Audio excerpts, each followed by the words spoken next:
Huyu ni PA wangu, huyu ni bodyguard. Unajua pia mimi niko na Faruku Kibeti. Mpaka lazima wataongee.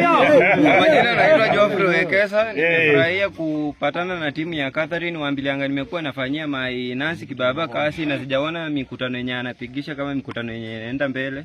Nimeamua jana mama Catherine ameniita mkutano mahali, nikaona huyo mkutano unaweza endelea mbele. Hakuna mkutano inaweza shinda mkutano wa mama Catherine Wambilianga. Nashukuru sana mama Catherine Wambilianga kwa mkutano. Kuongezea nataka kuambia Nancy, kila mahali ambapo anaenda wacha aongee sera yake. Sera yake isikue ni Wambilianga. Wambilianga na tumbo ikimuma akienda kwa choo kuara ni Wambilianga.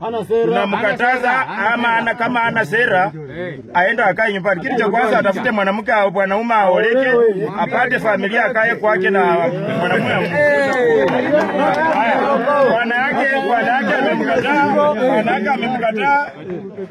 Kama hana bwana akuje mimi nimtafutie bwana. Yeye ni mzumbufu.